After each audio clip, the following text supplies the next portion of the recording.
Once upon a time, in a kingdom far away, there lived a brave little knight named Sir Oliver. Sir Oliver wasn't very big, but he was known throughout the land for his courage and kind heart. He had a shiny suit of armor, a bright blue cape, and a trusty steed named Sparkle. Every morning, Sir Oliver would ride Sparkle through the village, waving to all the villagers with a cheerful smile. But nearby, in the misty mountains, lived a dragon who wasn't so cheerful. This dragon was known as Grumpy Gustave. Gustave had scales that shimmered in shades of emerald and gold, but his heart was as cranky as could be. The villagers often gossiped about him and were scared to go near the mountains. One sunny afternoon, the king sent for Sir Oliver. "Sir Oliver," the king said, "I've heard that the villagers are afraid of Grumpy Gustave, but I know that underneath all that grumpiness is a dragon who just needs a friend. Could you please travel to the Misty Mountains and see if you can talk to him?" Sir Oliver nodded bravely. "I will try my best, Your Majesty," he replied, though he felt a little flutter of nerves in his tummy. With a gentle nudge, Sparkle trotted towards the Misty Mountains. The path was dotted with colorful wildflowers and fluttering butterflies. As they got closer, Sir Oliver could see Gustave's enormous silhouette against the sky. Instead of turning back out of fear, he remembered the king's words. "Hello, Grumpy Gustave," Sir Oliver called out as he approached the dragon's cave. Gustave turned with a grumble that sounded like rolling thunder. "What do you want, little knight?"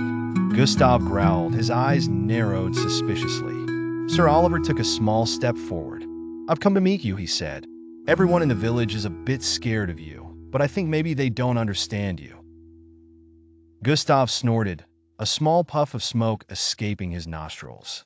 "Nobody has ever wanted to understand me before," he muttered, less grumpy than when he first spoke. Sir Oliver smiled warmly.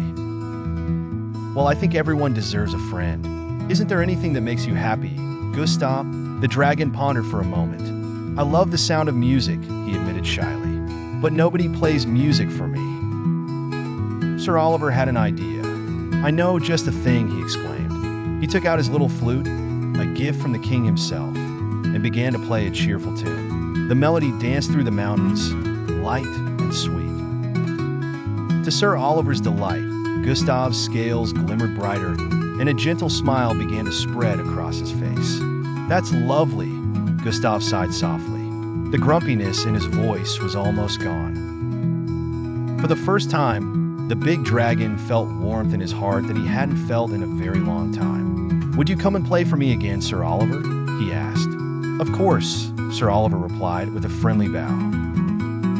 "I'd love to be your friend." From that day on, Sir Oliver visited Grumpy Gustave often. Slowly, the villagers learned that Gustave wasn't grumpy anymore. He was now the happy hitch in Misty Mountain. The dragon with a love for music and a very special friend named Sir Oliver.